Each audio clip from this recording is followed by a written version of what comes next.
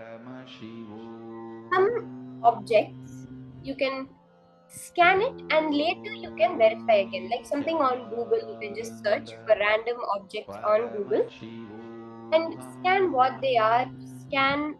Let your third eye see. Through all three eyes, you have to look at the Atmamurti. It's not your your third eye. It'll be with all your three eyes. You'll look at the Atmamurti, and you'll be able to see the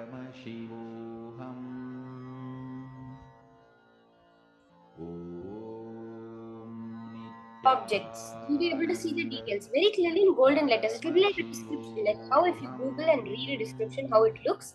Exactly like that. Exactly like that, you'll be able to see the description. Like you'll see the letters coming like this object is from in different ways, very clearly, like a full, like you're reading out. Understand again and again. You are just reading it out. That's all you do during the power manifestation. Now also, when you're when you're doing the Akashic reading cover about a certain object, the history, the details of that object, you're just going to read out whatever Paramashiva shows you, Atmamurti, whatever Kalabhairava is revealing to you. Now, even if you're not seeing anything, wait, connect back to Paramashiva and look. Again and again, look back till you see the golden letters on screen. Paramashivoham.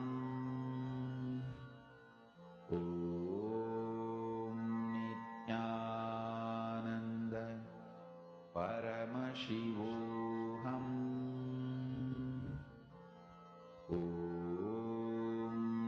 Nithyananda Paramashivoham.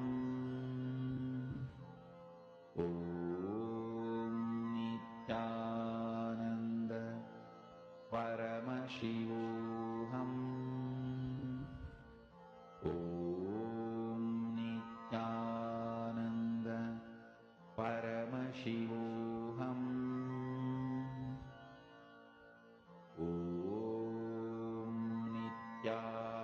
Nithyananda Paramashivoham.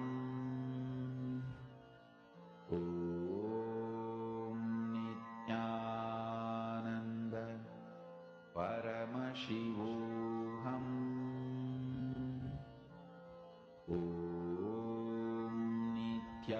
Nithyananda Paramashivoham.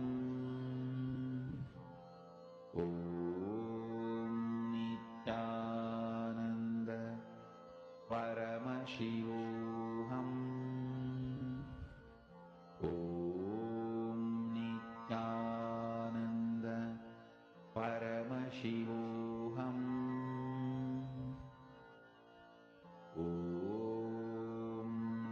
Nithyananda Paramashivoham.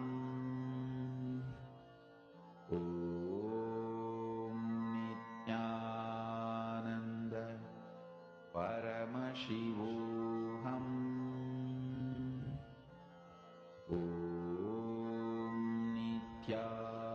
Nithyananda Paramashivoham. Nithyananda Paramashivoham.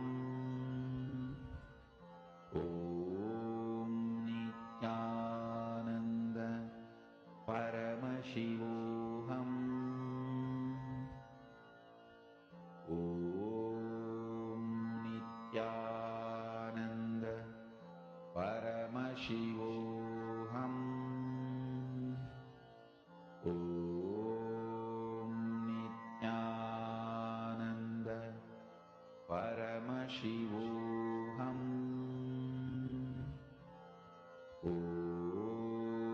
Nithyananda Paramashivoham. Nithyananda Paramashivoham. Nithyananda Paramashivoham.